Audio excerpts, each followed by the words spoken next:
So we are starting lecture number 42 of EU 503. So this is the end. This is the final lecture of our 14-week course, which is Statistical Signal Processing, on basics of the statistical signal processing, and the course title is Signal Modeling and I guess Statistical Signal Processing, I guess. Okay. So what is the last topic? The last topic is Karhunen Loeve transform. This is actually an important topic, KL transform. And this comes up in many disciplines. For example, it comes up in signal compression, it comes up in signal representation, approximate signal modeling, etc. So what is the topic? Topic is actually quite general, but we are focused on the simplest case. Case of finite dimensional random vector. So we will focus on this case. The extension to the other cases are not so difficult, but it's just a little bit more complicated. Let me try this one. So let's say that I have a vector x. So this is a, let's say, n by 1 vector. So this is a random vector of interest. Now the issue is as follows. Maybe n is too large. Maybe n is like 1,000, 1 million, etc. So it's a very long vector. But it's a finite dimensional vector. And you don't want to process this very long vector, but you want to process an approximate version of it. So how can I approximate this vector? That will be our topic. So let me say the goal is to approximate this random vector x in a properly selected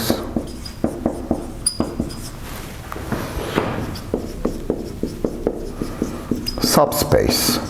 Okay. So what do I mean by this?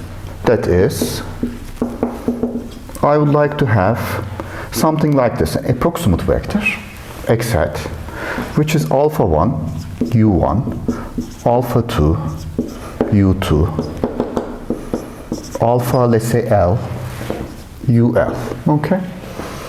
So L is smaller than, it can be also equal to, no problems. But the number of the vectors that is representing this x hat vector, that is forming this x hat vector, is L. Okay? So this x hat is in the span of u1 to ul vectors. So what is the goal? The goal is, first of all, having a good approximation. And there is a second goal. We would like to have these coefficients, if possible, uncorrelated from each other. Please remember that this is not a deterministic approximation. There is a random vector over here, and I would like to represent this random vector by x hat. So how can I do this? So the purpose is the desired, let's say, the desired x hat is to, number one, have uncorrelated expansion coefficients. Expansion coefficients. So what do I mean? I mean alpha case. Okay. I would like to have them as uncorrelated random variables. Number two, to be a good approximation.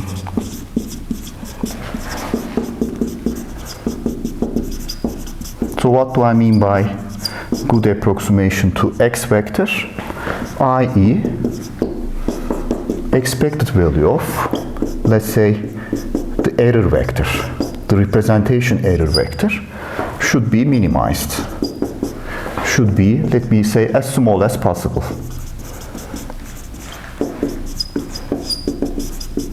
Okay. So what is the question?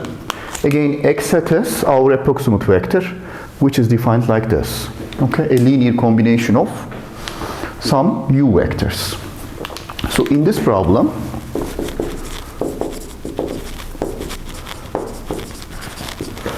the unknowns of the problem are uk vectors. That is the subspace that, let's say, this x hat vector lies in. Okay? So the purpose of this discussion, Karhunen and Loeve transform, is, again, this is a transformation. I am trying to find this u vectors, and then I will transform this x vector. I will represent this x vector essentially with this u basis. Okay? So that will be a transformation. I will be transforming this x vector to this, let's say, u transformation. Okay? So the question is, how can I select these u vectors? That is the Karhunen and Loeve transform problem. Okay. So how should I start this? So let me start with,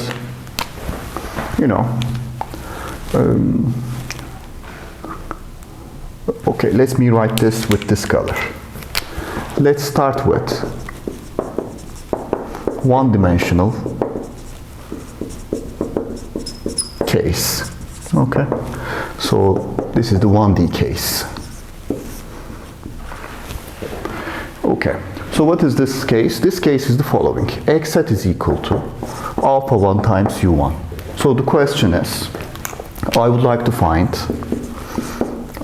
to minimize, let's say, over u vectors such that this is minimized. Okay? So this will be my cost function, and I would like to minimize this. So this is, you may say, MSE for the representation error. Representation error. So I would like to minimize this over this. Let me write u1 because I have only one vector over here. So in this case, I have something like that. So what is the general case? Well, the general case is this. So I have, let me draw this, a number of vectors over here, u1, u2, ul, etc. And there is an x vector over here. Okay. So I'm just thinking about this. So this x hat is in the span of, this is my x vector. So this is the span of u1, u2, ul. Okay. So this is an abstract drawing, of course, but I have a linear combination of u's. They will be constructing this x hat vector. So this is the space for the x hat, and I have an x vector, and I'm looking for the difference between these two vectors over here, the error to be minimized. So I can think that I can say the following. Well, for this problem, please remember, well, as discussed before, we may assume that UK vectors form an orthonormal set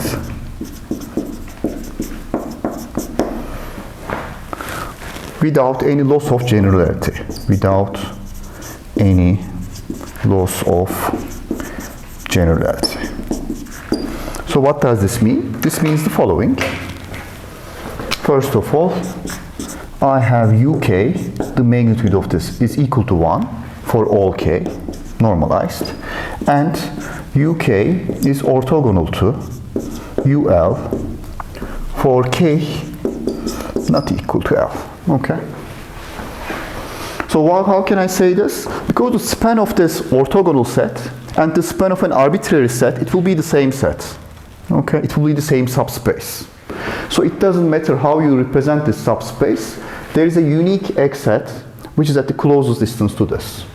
So why not choose an orthogonal set to simplify our discussions? Okay?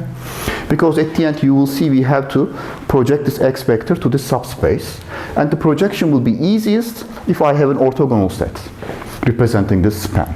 Okay? So we know this from our earlier courses, earlier lectures on, let's say, vector spaces, projection matrices, etc. I think this was around lecture number, I don't know, 3, 4, 5, something like this. In lectures 3, 4, 5, we have discussed this. So how can I write now? So let's assume that then there is only one vector, u1. So u1 is then, let's normalize like that. So how can I then, if I go back to one-dimensional case, this X hat, I can say that if I project this X by this projection matrix to the subspace, so subspace contains only u1, as you see, that would be our vector. This is X hat vector. Okay, combination of these vectors, but there is only one vector, so this is just projection to the one-dimensional space. So this will be our result actually, but this minimizes, I know that X minus X hat is minimized for a given X vector with this X hat. This is what we call this projection theorem. So how can I write this PU1 matrix? Well, PU1 is,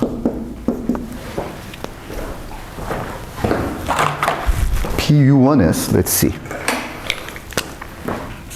it is simply U1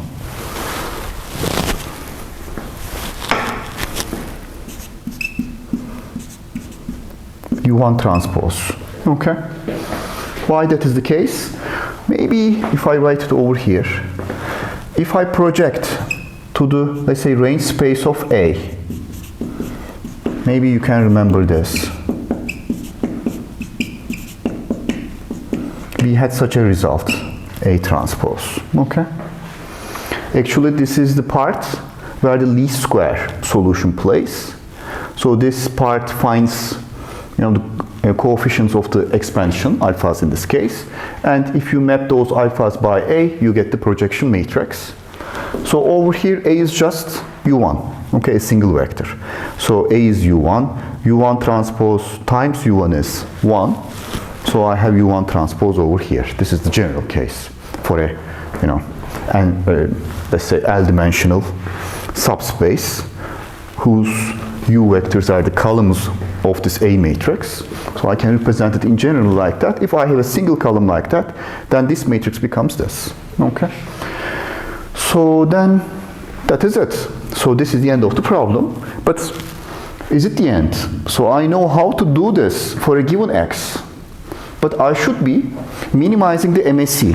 I should be minimizing, not for a given X, but I should be minimizing this MSE. So how can I minimize the MSE for this problem? So I'm looking for this U1 in this case that is not good for a given vector, but on the average it should be good. On the average means in the ensemble average sense it should be good. So let me try to express this then. Then minimum,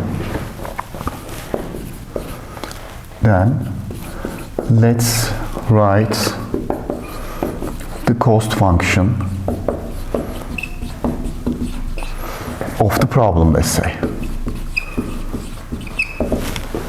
So which is X minus X hat, this is the expected value of it, which is the MSE. Okay, maybe I should use this blue. So how can I write this one? So this is expected value of. So I have identity minus, there is a projection matrix U1, X, this, isn't it? because x hat is projection of x to u1. I have such a result. Actually, I recognize this. This is the complementary projector. Let me write it like this. To the u1 space. So it projects x vector to the space which is orthogonal to u1 in this case. Okay? Orthogonal to this space. Complementary projector. Again, you may remember, I think this is discussed in lecture number 5. Okay? You may remember this from lecture number 5. So if I do this, okay, then this is the expected value of u1 complementary projector x norm square. Then let me write this. This is the expected value of x transpose u1 complementary projector. u1 complementary projector. Well, there is a transpose over here and x. Because this is almost like the end of the course, but let's remind that Euclidean norm square is just transpose of the vector, inner product of the vector with itself. Okay, so I have that. So this is, we have that. But since this is a projection matrix, well, its transpose is, or it's an orthogonal projection matrix, its transpose is equal to itself. So this is equal to p u1 square because of that. But this is, since it's a projection matrix, that means it's a symmetric matrix, and its square is also equal to itself. Okay. Then I have, but let's be careful, this is orthogonal projection, right? Square, this is orthogonal projection to u1. So I end up with this then, x transpose I p u1, this is the orthogonal x. Okay. So I have written this orthogonal projector's definition one more time over here without this. Okay. Then if I expand this, so very trivial calculation as you see. So this is x transpose times x minus x transpose times expected value x transpose pu1 x. Okay. So what is pu1? It is one-dimensional projection. So this is equal to u1 transpose. Then if I write this, this is the expected value of, let me write this, this is like that. Okay, I will express this a little bit later. This is expected value of x transpose u1 transpose times x. Okay. So instead of this matrix, I'm writing this rank 1 matrix for pu1 because projection matrix. Okay. Now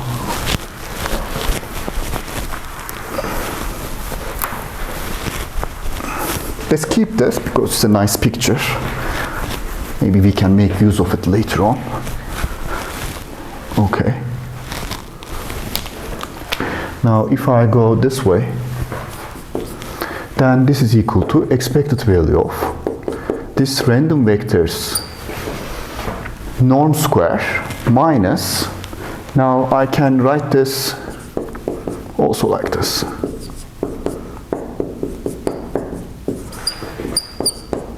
Okay. So what's going on? Well, this is a scalar. So let me call this A, let me call this B. But since this is a scalar, it's just a number, this is 5, this is also 5 actually. So this is also equal to B times A, isn't it? Because it's the product of A times B is equal to B times A. Commutativity of multiplication of real numbers. So if I put this B, then I have U transpose X. Since U1 is just a constant vector, So only thing that is random in this discussion is random vector x. So I end up with this. So this becomes the first factor, this becomes the second factor, I get this result. But I recognize this as Rx matrix. Okay. So how about this one? Well, I can say the following for this. Again, this is equal to x transpose x, this part. I can also write the following. This is the trace of x transpose x. Okay. Since this is a scalar, trace is not doing anything. It's just, summing up the scalar with itself. There is only one quantity to sum up. But this is also equal to trace of x times x transpose. Again, in the last few lectures we have discussed this. Trace operator for matrices in general has such a property. Of course, matrices do not commute. Scalars do commute. AB is equal to BA. But matrices do not commute, but trace of these matrices, we know that they commute. This is very easy to show if you write this in summation form, this matrix multiplication. And if you look at the diagonals of this AB and BA, and if you sum those diagonal terms on the left side, on the right side, you get this equality for the trace. This is actually important in equality. It comes up in some other calculations, and it's a special case actually for more general inequalities like that. So why do I need something like this? Now if I do this, now I get trace is a linear operator. I can move it out of this expectation. So this is trace of expected value of x times x transpose. Okay. So here is a trace, here is this expected value. So linear operators, please remember, we have called this like basic assumption. Linearity and expectation can be always exchanged. Okay. Linear operators can always be exchanged with the expected value operator. So here is a linear operator trace, as you see. Okay. This is the reason, because you see that now if you check this, there are quadratic terms over here. Obviously this is norm square. But for this one, you see just I have a matrix and I'm summing up the diagonal entries of this matrix. So trace operator. So summing up means a linear operator. I can move out of this. So what is nice about this? Now this is also Rx.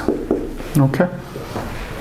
Minus U1 transpose Rx U1. Okay. Then final result is, let me write it over here. This is trace of Rx minus U1 transpose Rx U1. So what is this? This final expression, this part, this is nothing but our MSE. So this is this MSE. Okay, so what was our goal? I would like to find U1 such that I would like to minimize this MSE. This MSE. I don't want to write this again. Okay. But there are some constraints. So what are the constraints? U1 should be unit norm. Okay, let me also write this. U1 should be unit norm. Let me put it over here. Or out of brackets so that it will be more visible. Okay. So can I also say this? This is also equal to arcmax U1 1 of this term. Only this term. Well, definitely I can say, because I'm trying to minimize this over U1, but this does not, if I change U1, this is just a constant term, trace of a given matrix Rx. Okay, this is just a constant value. So this is independent of U1. It's always a constant value. So I'm trying to minimize this quantity, meaning that I'm trying to minimize actually this one by changing U1. So that means that I'm trying to maximize this part. So arcmax, argument maximizing this expression, will be equal to my, let's say, desired U1. Okay, special U1. So do you remember this? We have actually discussed something like that also before. So let me write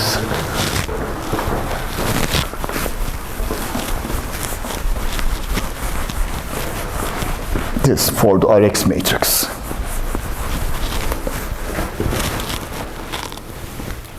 Let me write it over here. So this is eigenvectors of Rx. So I'm assuming that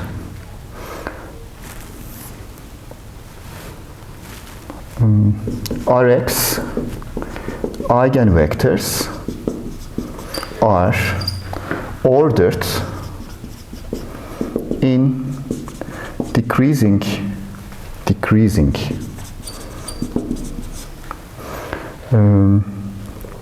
value of eigenvalues. So what do I mean by that? So I'm assuming that lambda 1 is greater than or equal to, I have such a case, and this was like an n by n matrix, right, at the beginning.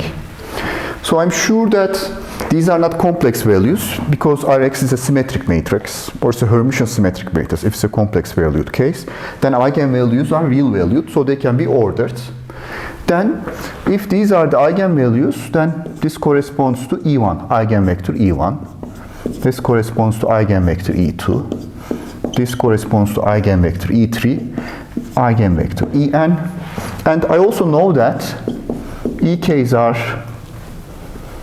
form an orthogonal set. Orthogonal set of vectors, let's say. Okay, so this is my eigenvalue, eigenvector knowledge on the autocorrelation matrix Rx. Now the question is, if I want to maximize this over unit norm vectors, what do I get? Again, previously we have discussed this. The answer is, well, the answer is E1, but normalized. So this is, let me write, and let me divide by the norm of the E1. So this is normalized unit norm E1. So in order to avoid this, let's also, this normalization, let me also assume that they are orthonormal set. Okay. So E1, so this is also 1 then. Then the answer is just E1. So how can I be sure about this? Let's say that one vector is E2. Then if I insert E2 over here, Rx times E2 is lambda 2 times E2. Then lambda 2 goes over here. E2 transpose E2 is just 1 because it has to be unit norm. So if I insert E2 as a candidate for this optimization problem, I get lambda 2, but I know that lambda 2 is smaller than lambda 1. So there is a better vector, E1. So can there be a linear combination of E1 and something else? That is the problem. So again, we have discussed this. If I have linear combination of these two vectors, so this has, let's say, combination coefficient, let's say 60%, this is like 40%. Okay? So that they will be adding up to this unit norm. Okay. So, but you see that this 40% given to E2 will not be giving, in this maximization problem, as much benefit as if I assign that 40% to E1 also. Okay? We have done a similar calculation before, and the result was E1, and again it's E1, it's the same problem. So what we have, conclusion is the following. So E1, which is the eigenvector of Rx with maximum eigenvalue, minimizes reconstruction MSE. Well, let me see, I think it's clear, MSE. So this is our final conclusion. Since there is only one, let's say, eigenvector, there is only one, since we are working, so okay.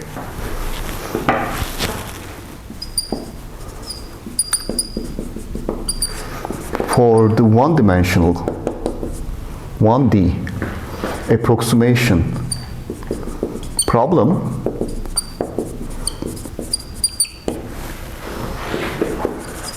there is only one expansion coefficient, alpha 1. Please remember, we had something like this. Remember, x hat is equal to alpha 1 u1, isn't it? Okay, let me also put this. There are no other expansion coefficients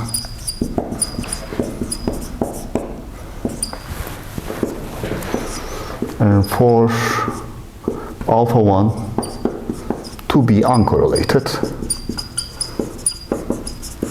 Please remember, at the beginning of the problem we have said two things. I would like to minimize this MSE, and I want these expansion coefficients to be uncorrelated.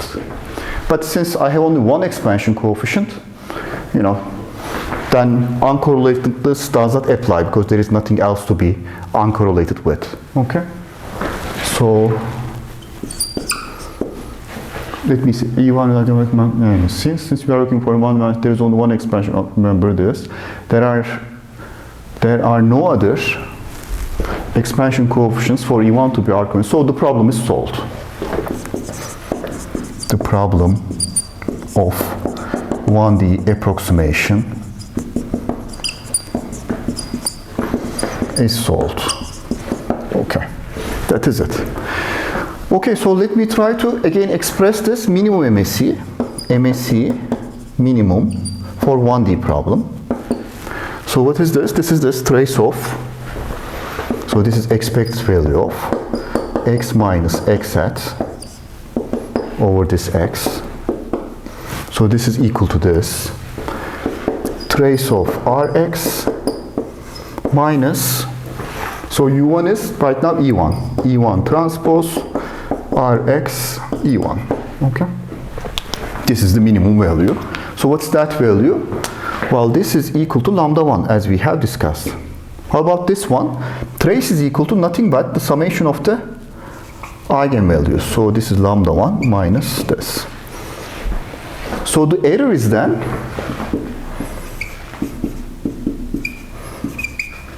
all the eigenvalues, the MSE is all the eigenvalues starting from the second one to the last one summed up. Okay? So we match essentially the first eigenvalue that perfectly cancels in this summation, and that is it. Again, these inequalities are fundamental, as you see. This is equal to this. And that is the end of this one-dimensional problem. So this is the minimum MSE. Now, okay, so let's try to work our way for the two-dimensional problem. Let me also erase this.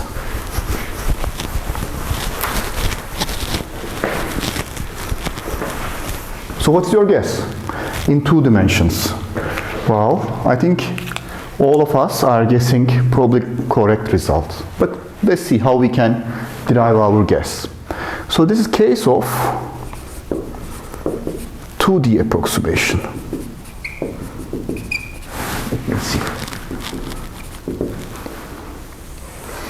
Okay, so this subspace is right now composed of 2 vectors. Actually, I should say spanned by 2 vectors. It's composed of infinitely many vectors. Am I right? Okay. It is spanned by only 2 vectors. So case of 2D approximation. So what do I mean by this? This x vector is alpha 1 u1 plus alpha 2 u2. Again, I run without any loss of generality. Actually, this is you can see this statement in papers. So I can assume that without any loss of generality, I can assume that this u1, u2, they're orthogonal vectors, 2 orthogonal vectors or orthonormal vectors in the subspace. Okay. Okay, I don't know their values. I don't know what they are, but I'm aware that if I want to select only u1, I know it will be e1. Now the question is, I want to add another vector over here, u2. How can I do this? Okay, so again, let's start with, assume that x is given to us. How can I, for a given vector, best represent this x? Now this is a deterministic problem.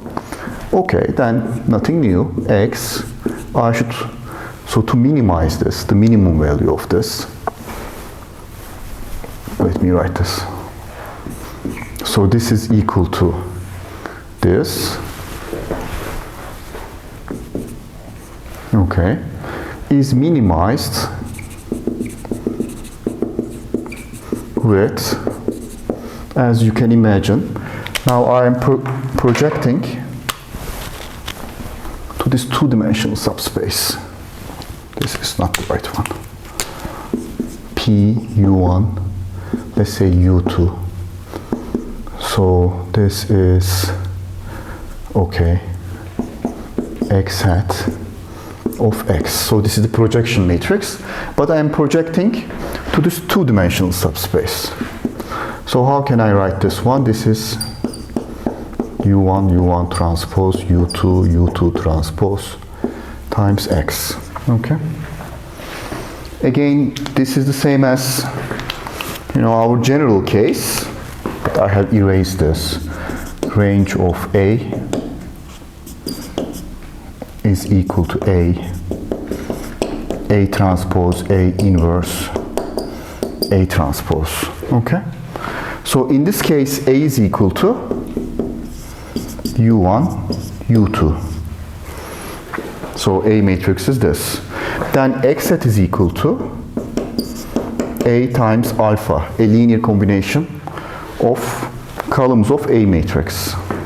So how can I find alpha in the least square sense? Well, I multiply this, X vector by this. So the projection A times alpha is this projection matrix. Again, in lectures 3, 4, 5, we have studied this. So the issue is, if this is equal to this, then A transpose A becomes an identity matrix. So you can see that. So then I have A times A transpose, where A is equal to this. Then this is equal to this matrix. Okay. So no problems, because again, this is a familiar result to us. So I want to use this black one, but I cannot find good enough markers. So then let me insert this over here. So x minus projection U1, U2 of x. So I get this. Is minimized with this, and we have the following.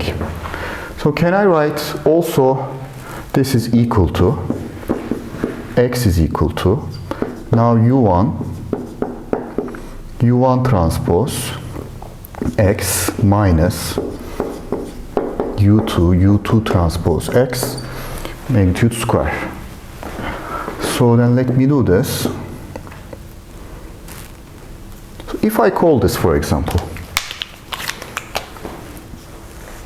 this is my new x triangle, another vector. So this becomes, well, there's a big, not a big, but somewhat like expected result. So I'm assume that U1 is equal to E1. Because I know the optimal representation in one dimensions, this result. So E1, the eigenvector with the maximum eigenvalue. Okay. So let's say that this is this. Then this part is right now a known vector, isn't it? Because x is a known vector, E1 is known. So I have a known vector over here. So let me call this known vector as x triangle. So this becomes, with the introduction of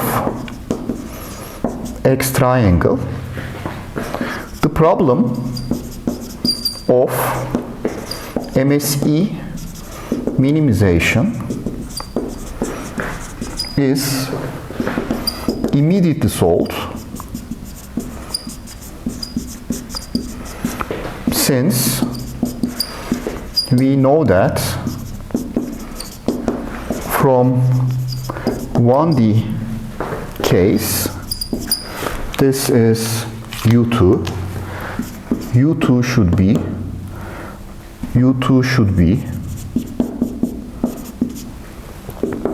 the eigenvector of Rx, but with triangle. This one, Rx triangle with maximum eigenvalue.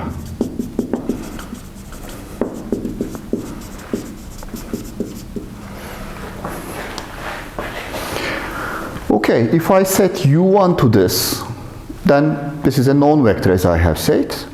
So this becomes a known vector represented, but I want to represent this, not a particular vector, but I want to represent a class of vectors, an ensemble of vectors, optimally in an MSE sense.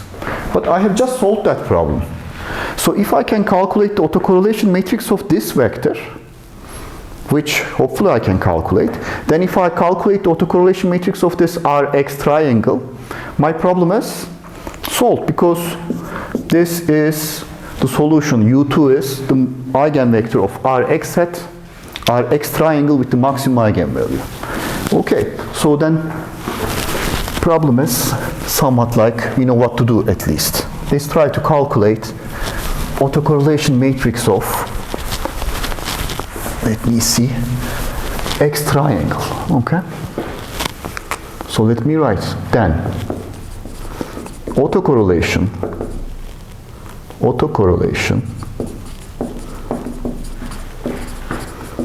matrix of X triangle is needed to finalize the solution. Okay, so what is this X triangle? So this is identity minus U1 transpose X. Okay, that is it. Actually, we have recognized this as orthogonal complement projector to U1. Okay, complementary projector to U1. Then, so from our knowledge of linear processing of vectors, this is equal to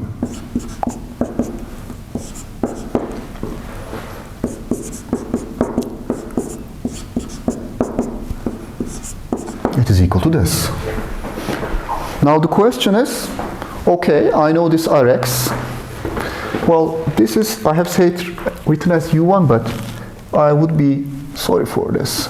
Actually, I'm using E1 for this purpose, isn't it? Because I have fixed my also over here. This is E1 transpose. This is just E1.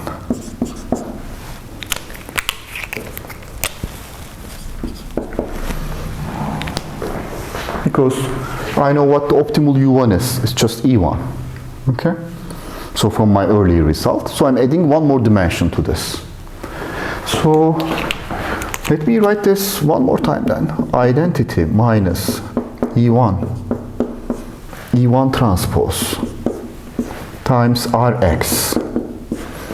Identity minus E1 transpose. There should be a transpose over here, but this transpose, because it's a symmetric matrix, it's an orthogonal projector, it's not doing anything, so I'm not even writing it. Or if you take the transpose of this, you get the same matrix as you see. Now, the question is, what are the eigenvectors of, I have found this matrix, but it's somewhat like a crowded looking expression. So what are the eigenvectors of this matrix? So how can I find the eigenvectors? So I will claim this. Maybe you can immediately see, but claim these eigenvectors is eigenvectors of Rx, this original matrix Rx, okay, without this subtraction X vector, are also the eigenvectors of Rx triangle. So how can I see this? Well, let's give it a try then. Rx triangle E1. So what is this? So if I multiply this by E1 from right, so this is Rx. So I'm putting an E1 over here and multiplying it. Then I have E1 transpose E1 is just 1. So E1 minus E1 is, because it's 0, so you see that this is equal to 0 times E1. Okay? So this is a 0 vector. No surprises, because this is projecting everything to the complementary space of E1. So if I multiply by E1, you get 0. Then let me give another try. Rx E2, the second one. So what do I get for this one? Now instead of E1, I'm multiplying from right by E2. Well, E1 and E2, they're orthogonal. So this doesn't do anything. So I get E2 over here, Rx times E2, which is, again, I get lambda 2 times E2. Because Rx times E2 is lambda 2 times E2. And if I do this multiplication by E2, because E1 and E2 are orthogonal, I get E2 back. Okay? So this matrix essentially, as you can see, it is blocking all of the vectors. It is blocking only the vector E1, but it is passing through all the vectors orthogonal to E1. So for E2, this is not doing anything. This is not doing anything. Then the result is Rx triangle times E2 is Rx times E2. So this goes like the way it is for all of these. So Rx triangle of, let's say the last one, En, is equal to lambda n times En. So what's the difference? So the difference is, as you can imagine, well, this Rx triangle has the same eigenvectors, E1, E2, etc. But right now, E1 corresponds to the eigenvector with the minimum eigenvalues in 0. 0 is the minimum eigenvalue because these are all positive. This is a positive definite matrix. So the maximum eigenvalue for this case is lambda 2. So this is lambda 2 is the max eigenvalue of Rx triangle. Okay? Very good. So this is just a claim. But can I also see this, if I do some... Actually, this is the end of this problem because we know the answer right now. U2 should be... Let me finish this then problem. So U2 should be selected as E2, the second, the eigenvector with second largest eigenvalue of Rx. Okay? So this is the end of the problem because I'm using my one-dimensional result. So for Rx triangle, the eigenvector with the maximum eigenvalue is E2, which is Rx's second eigenvector corresponding to the second largest eigenvalue. Okay. So I want to also do this, let me calculate this. Let's also answer this question, question Q by simply, let's say, multiplying the product or expanding the product.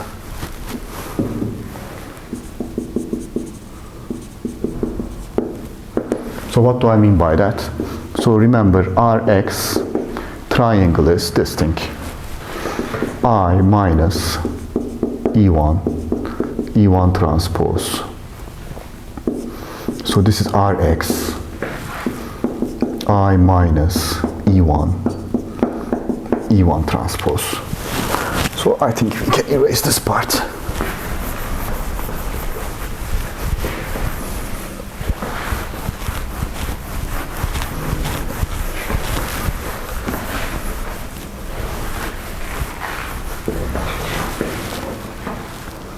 Okay, but how can I multiply this one?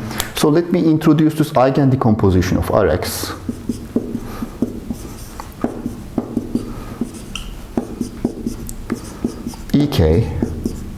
EK transpose. So this is the eigendecomposition.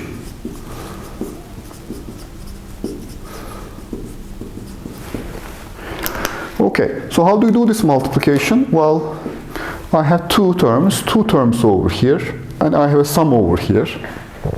So think about this sum as this Rx matrix. So I have 4 terms, 2 times 2.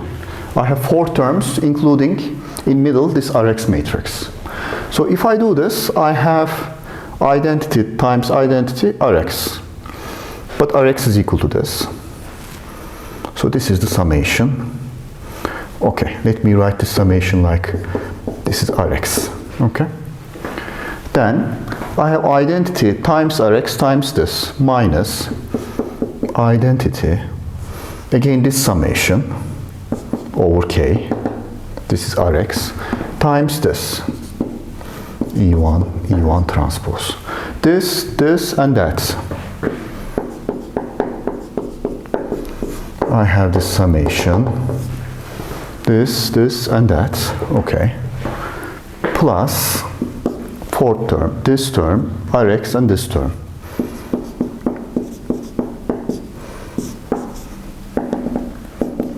Over this K and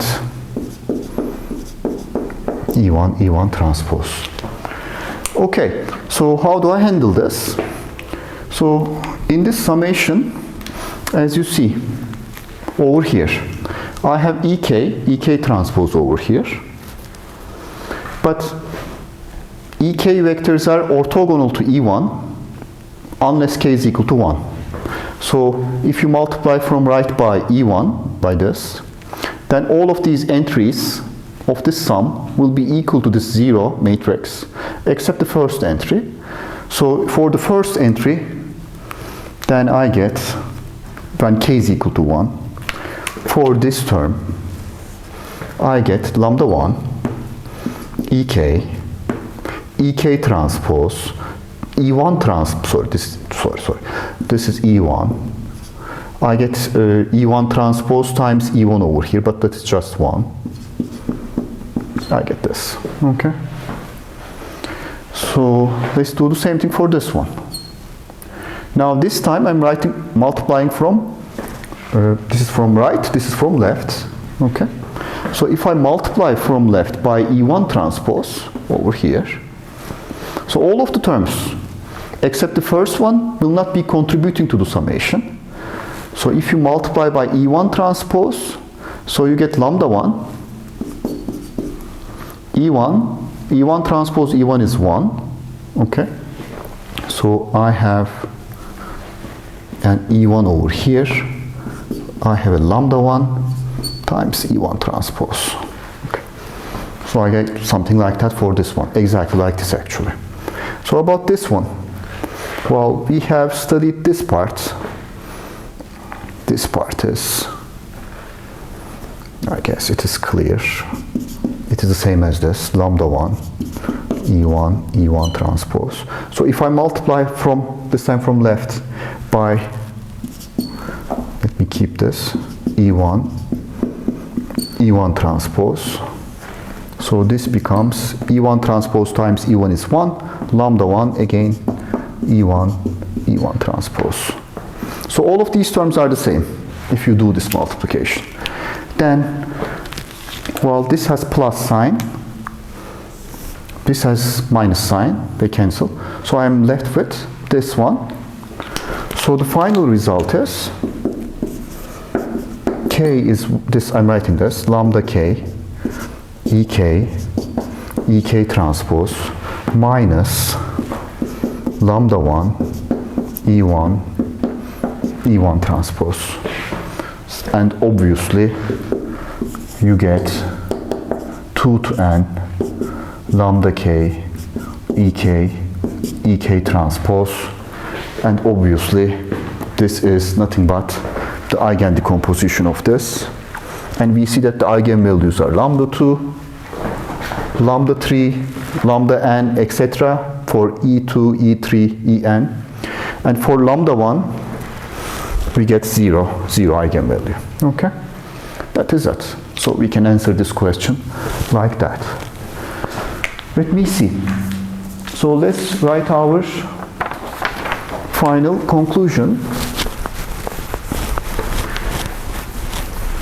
Oh, we would better check. Okay.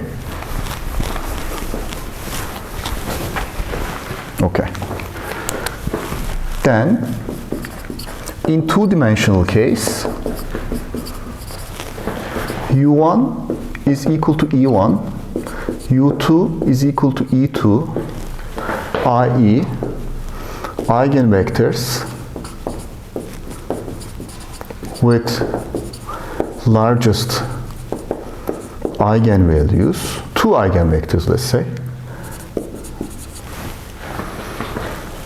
is the basis for MSE minimization.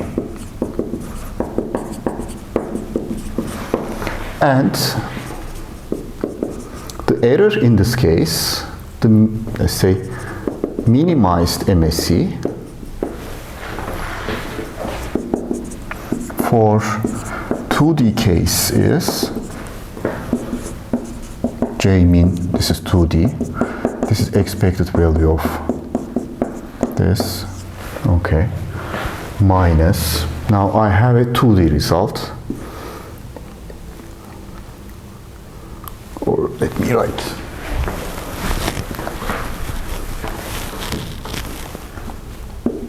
this is expected value of x minus this is equal to lambda k. Okay. So the reason is, right now I'm capable of matching. So this summation starts from 3. So this is lambda 3, lambda 4. It goes up to lambda n. So I'm capable of matching the first two dimensions perfectly. So in the MSE, in the reconstruction of this, so I'm left with the other dimensions. Okay. So in the other dimensions, I have the MSE is given like that. So how can I see this in an easy way? Well, you can see it this way. This vector, error vector, in, well, let me write this. If I represent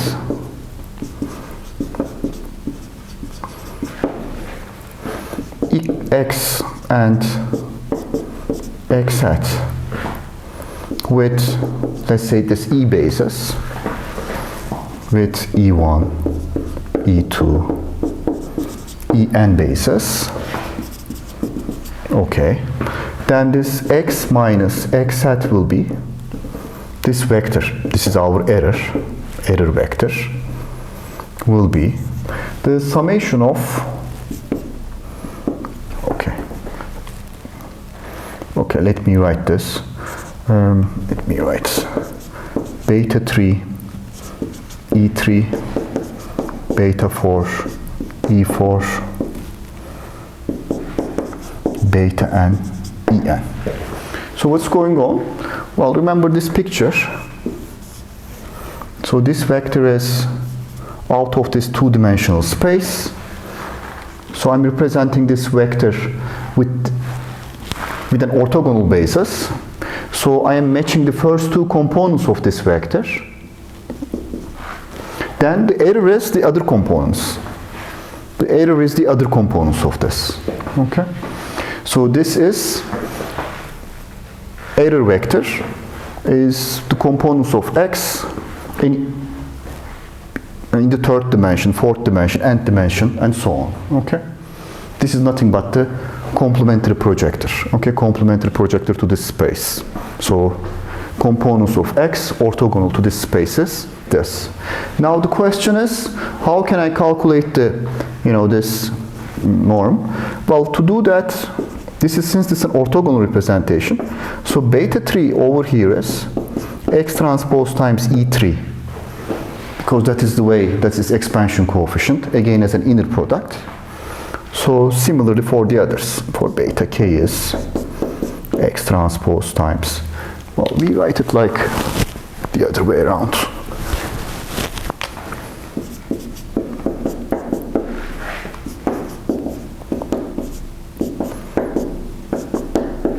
Okay, I have something like that. So then the norm of this vector is, norm square of this vector is, well, this is nothing but, since these vectors are orthogonal,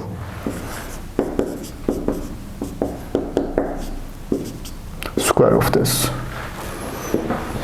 Then, if I write the definition of this, this becomes, or let's do not do this.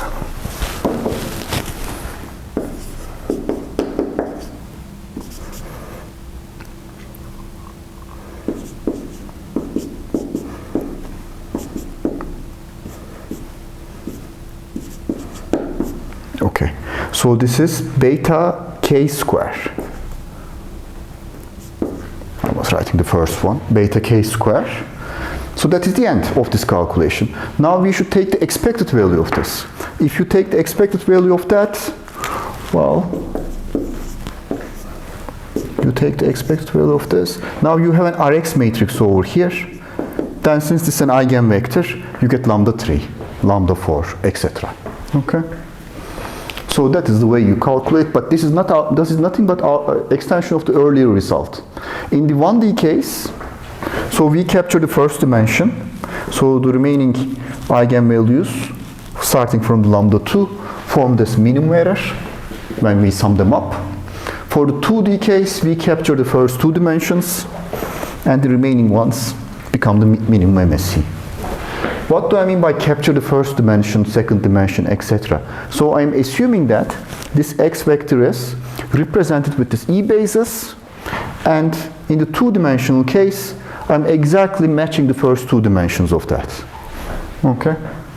In a five-dimensional case, maybe I'm exactly matching first 5 dimensions of this, and the remaining dimensions will be the error. Okay, so that is the end.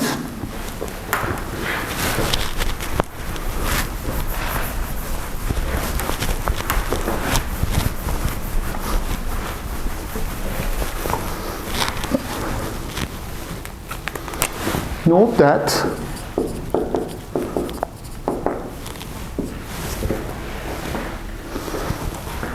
E1 and E2, note that since E1, E2 are eigenvectors of Rx, they are also the decorrelating transformation for x vector. They form also a decorrelating transform. We have discussed this in an earlier lecture. Let me see, can I find that lecture number? I haven't recorded it, I guess. Since E1, E2 are eigenvectors of Rx, they form a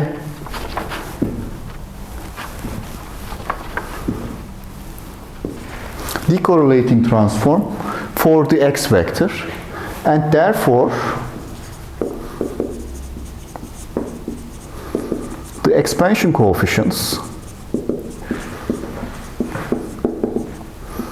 of x hat alpha 1, E1, alpha 2, E2 are, let's say, automatically uncorrelated. So I don't need to do anything for the uncorrelatedness because I'm using the eigenvectors. So using these eigenvectors in the eigenbasis, I am decorrelating essentially this X vector. Okay? But for the MSE minimization, I am only taking the first few eigenvectors that my space dimension allows me to take. Okay? Very good. So let me have some brief comments. But maybe I should write the general results. Okay. Okay, let me write this general result. Comments. Number 1. So, KL transform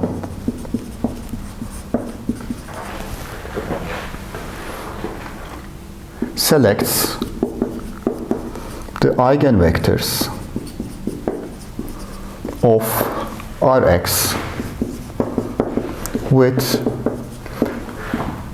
largest eigenvalues, largest, let's say, possible eigenvalues, selects the set of eigenvectors, let's say, with the largest possible eigenvalues, and transforms X to the space. Let me transforms or projects. It's an orthogonal projection. X to the space spanned by eigenvectors. Okay. So this is the general statement. So for the 5 dimensions, for the 50 dimensions, etc., you are selecting, the eigenvectors with the maximum eigenvalue.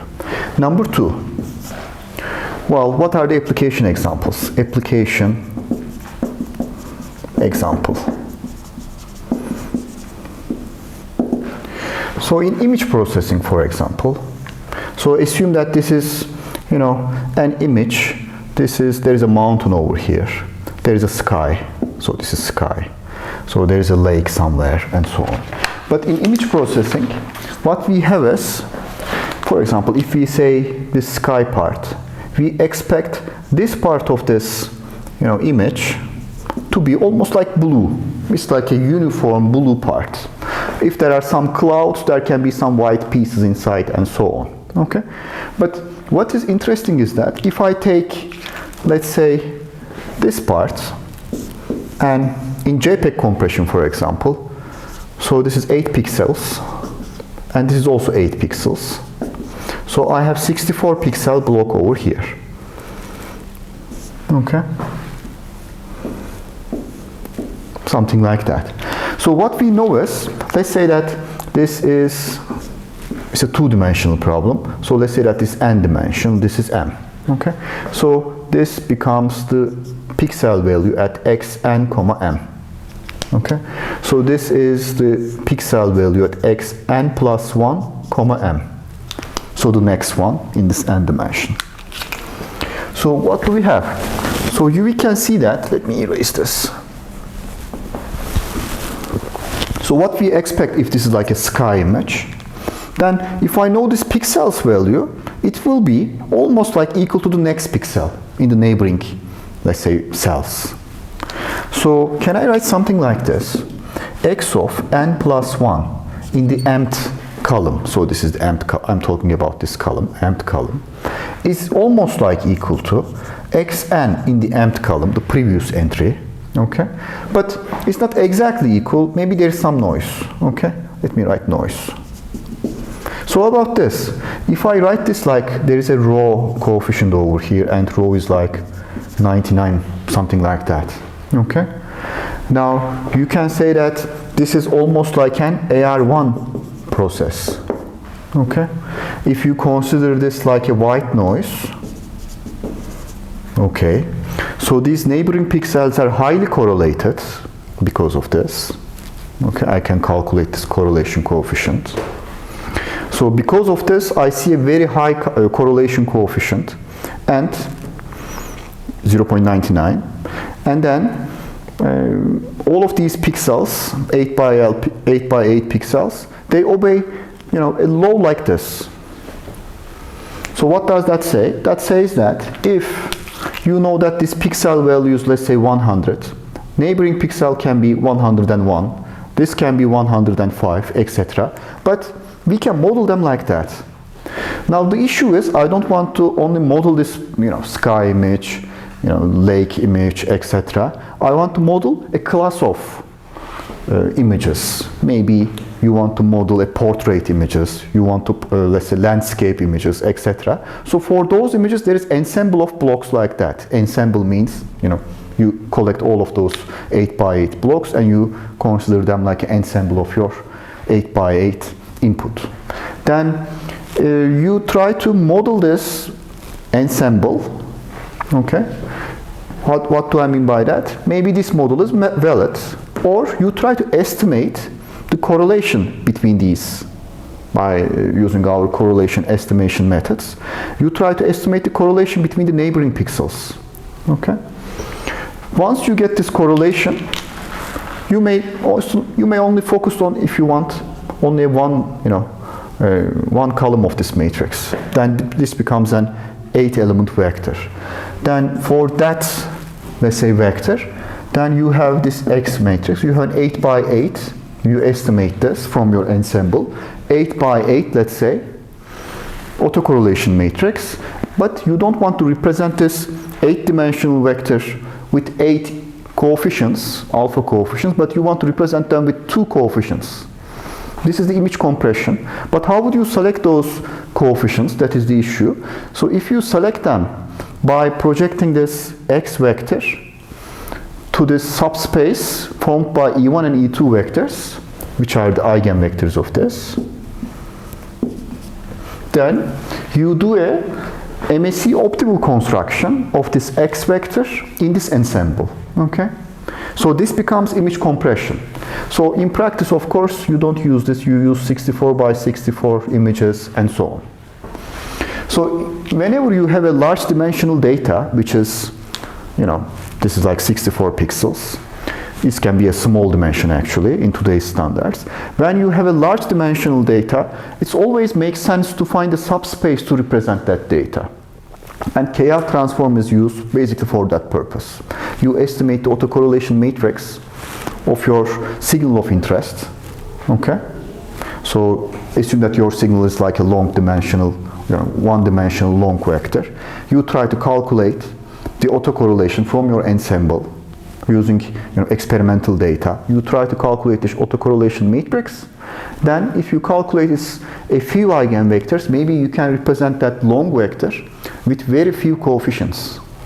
If this vector is, let's say, 100-dimensional vector, if I represent them with 2 coefficients, then instead of 100 scalars, I represent the whole vector with some error, only with 2 coefficients.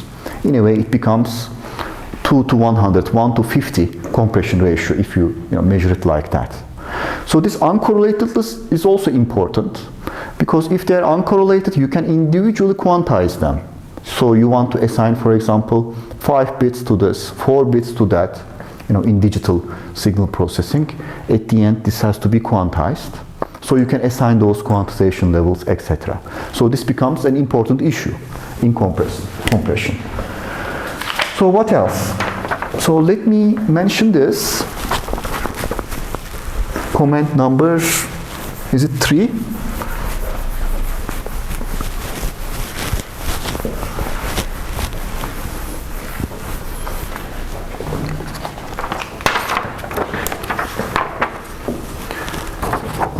So let me say this Rx matrix for Weissan stationary processes. So if, okay, this is almost like a topic. If X of n is a Weissan stationary process, then Rx matrix is a Toeplitz matrix. as we have discussed before. So what do I mean by this? Rx is, I have Rx0 on the diagonals. Rx0. If this is Rx1, I have Rx1 in the subdiagonal. I have Rx2 on this subdiagonal.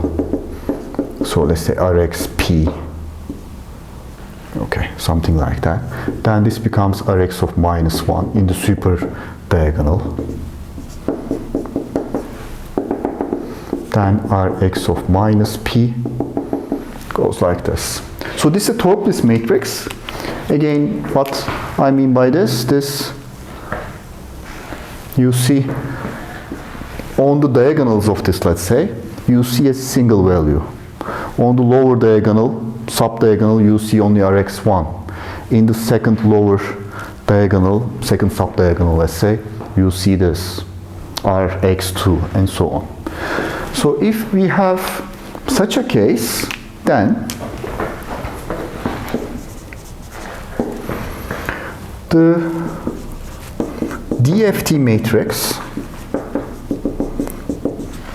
or DFT transformation, let me explain this. Transformation is approximately, let's say this is P plus 1 by P plus 1 dimensional matrix, is approximately the KL, this is approximately KL transform of P plus 1 dimensional times 1 vector. So what's going on? So I'm assuming that x of n is a Weisstein stationary process. So what is this x vector? X vector is this, x of n plus 1, x of n plus p. So I have vectors, I have a p plus 1 dimensional vector like this. P plus 1 times 1. Okay.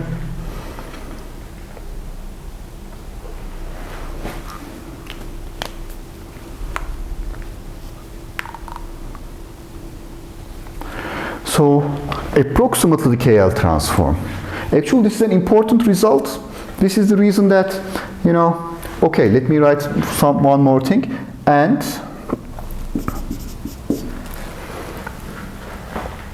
okay, so what do I mean by this? That is the subspace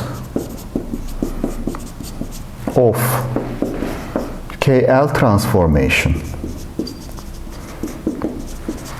is simply or approximately, not simply, approximately the columns of P plus 1 times P plus 1 dimensional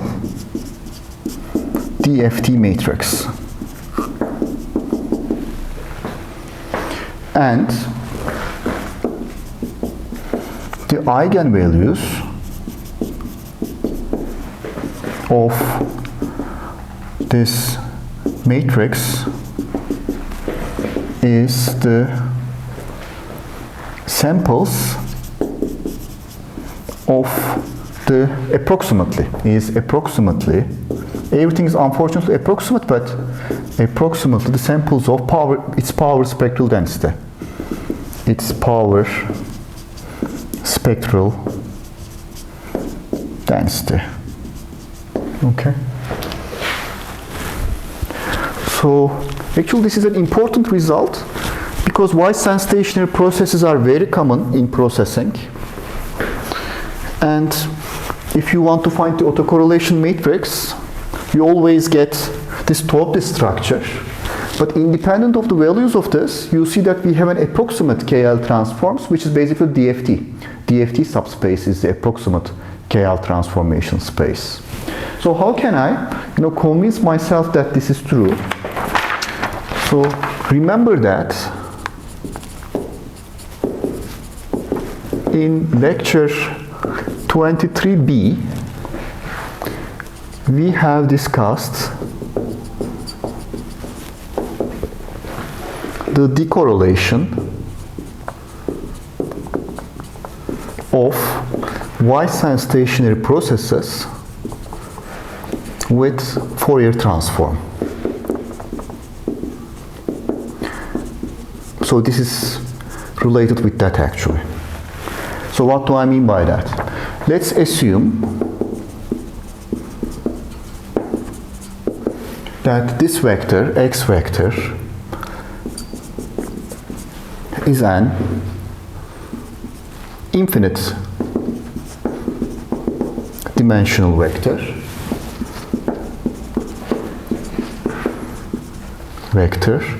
Let me put it in bracket, instead of a p plus 1 dimension, p plus 1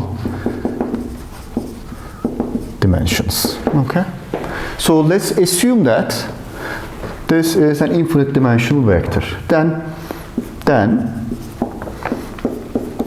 x e to the j omega 1. So I'm trying to calculate the dTft. X of n. So this is Weissan stationary process. Then I'm taking it, so this is a minus sign, omega 1 n. So this is the part where we need this infinite dimensions.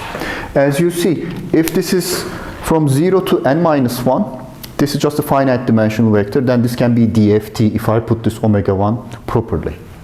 But if this is an infinite dimensional case, now I have dTft. So now the issue is, let me do this. Let's calculate.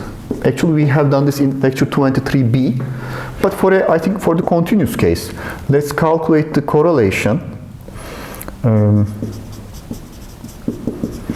of x e to the j omega 1 and x e to the j omega 2. Of course, omega 1 is not equal to omega 2. And let's say that this is zero mean process. I don't want to worry about the mean.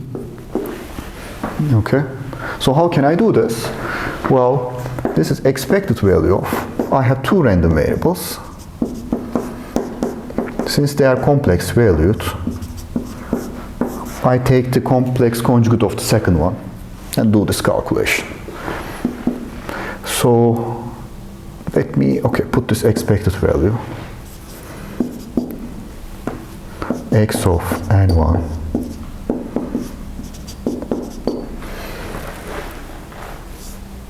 now I have another summation over here, n2 x of n2 e to the j omega 2 n2. Now please check that I have conjugates over this one, and this is the reason that this becomes plus.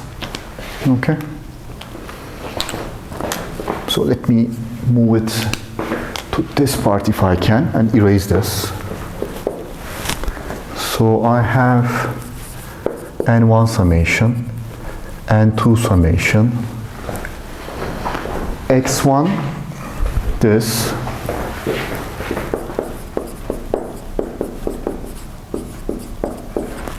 okay, so there is expected value of this, and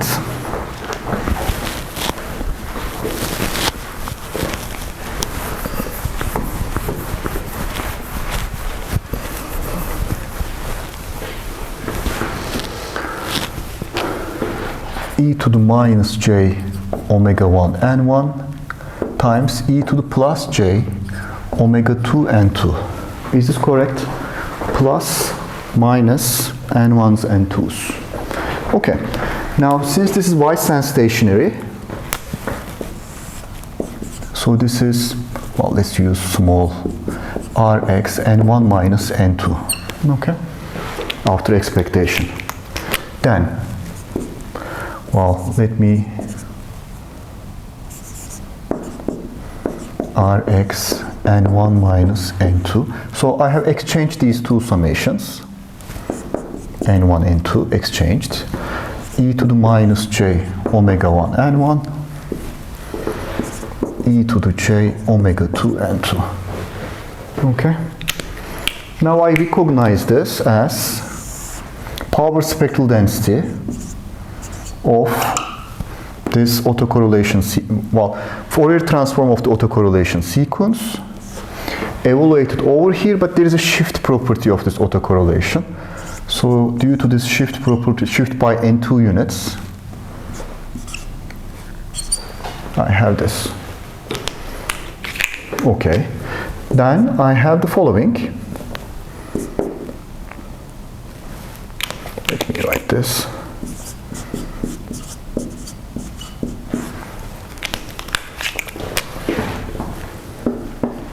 So this is not a, this does not have any dependence on n2. I moved out of this summation. So n2, I'm left with this. Let me write the 1 over here, e to the minus j omega 1 minus omega 2 and 2. Okay. But this is nothing but this time dtft of 1. So this is 2 pi delta omega 1 minus omega 2. So the final result is S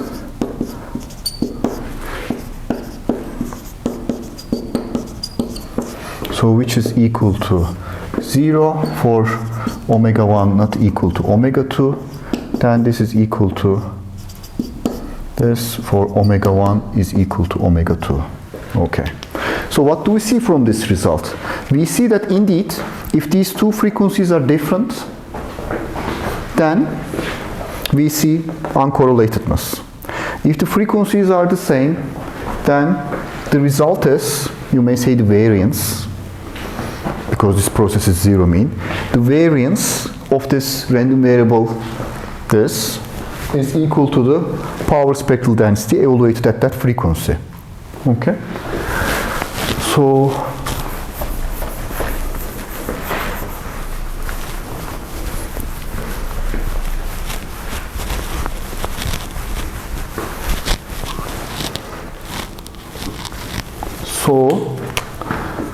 let's say dtft is indeed decorrelates x of n, which is a Weissan stationary process. We see that. And since dtft is an orthogonal, let's say, actually it's a complex, unitary transform. Okay, so we see that now it decorrelates and it's a unitary transform, then the space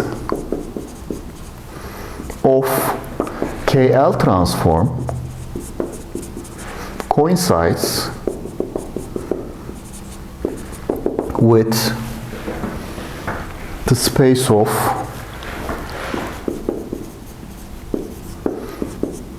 dtft. That is, for example, if I'm looking for E1,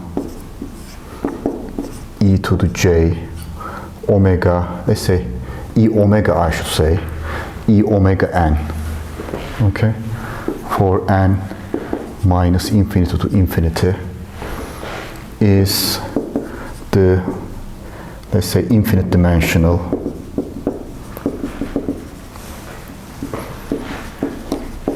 let's say eigenvector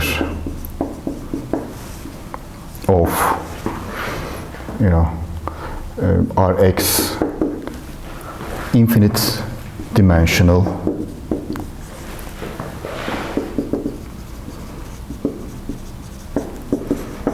Rx matrix. Okay. So if in finite dimensions, you know, everything is very clear, because this has a length of, let's say, p plus 1 and so on, this vector. Now if you assume that this is like an infinite dimensional vector, taking values from n minus infinity to infinity according to this, and omega is just the index of this eigenvector. Okay. In finite dimensions, that's also countably many, but this is infinitely many, right? Uncountably many right now. Okay. So if I have something like that, So you see that if I select this as my basis, then that gives me, essentially this is the eigenvalue of this autocorrelation matrix. Okay, and all of these, again, eigenvectors are orthogonal to each other.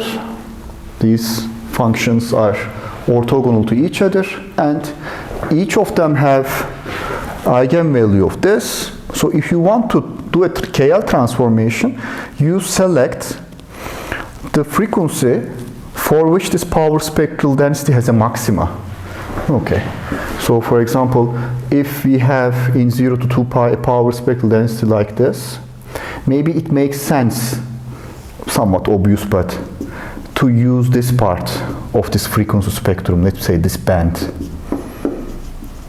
Okay, so essentially you bandpass filter your wide-sense stationary process, and you try to capture this maximum energy over here. Let me make this maybe smaller. Okay, so the maximum energy or maximum power is located in that band, and that is also almost like the KL transform. Okay, so this is Sx e to the j omega. This is periodic by 2 pi, and so on.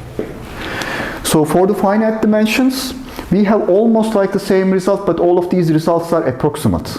Okay, so this time we have a p plus 1 dimensional vector. So for that p plus 1 dimensional vector, we don't have dtft but dft. So we have p plus 1 dimensional dft, meaning that what's dft? Is selecting this, uniformly. Okay, dft is uniformly sampling this power spectrum. Okay, then for example in one-dimensional case, maybe you should project your signal to this frequency for the KL transformation. Again, if you consider from this power spectral density viewpoint, it is somewhat like an easy to understand result, but for general non-Toeplitz matrices, we have to calculate these eigenvectors and eigenvalues and decide on the transformation space. Okay, this is the final. So this is the end of. So this is the end of EE 503. So this is the end of our 42 lectures. Well, what we have studied, if we make a summary, what we have studied is basically we have studied vector space concepts. So what do I mean by vector space concepts? We have started with inner products. Then we have familiarized ourselves with this geometric interpretation of the inner products, angles, projections, etc. Then we have said that, oh, okay, mathematically, this is also, almost like an inner product. So I can define my inner product as this correlation operation. So this was everything actually that we have studied. So once I define this correlation, then I have increased my, x vector dimension, x1, x2, xn. So I have pairwise correlations. Then the next topic is, how do I make use of these pairwise correlations? Well, since I have some geometric intuition from inner products, we have said that if two quantity is highly correlated, meaning that they're aligned, they are aligned in the same direction from the geometric sense, or one of them is linearly predictable from the other one, okay, they have a linear dependence. How can I make use of this linear dependence? Well, we have said that I can construct this linear MMSE filters. This is Wiener filtering. Well, to do this, you have to have these autocorrelations. To develop these autocorrelations from the experimental data, you have to estimate the autocorrelations. Well, when you come to the autocorrelation, so what kind of processes allow me to estimate its autocorrelation? So we say it's wide-sense stationary processes and compared with different processes and so on. So at the end, we have basically studied this, inner product in the probabilistic space essentially. So the follow-up of this course is EE 5506, and this is in general offered in spring semesters. It covers the same topics But it's also extending these topics to, more estimation theory discussions. General estimation theory discussions, because linear MMSE is an important topic, but linear MMSE is just a subset of this general estimation theory discussions. Okay, thank you very much, and this is the end. I hope that we will meet soon with some other courses in physical spaces, not in these YouTube spaces. Thank you very much again. Bye-bye.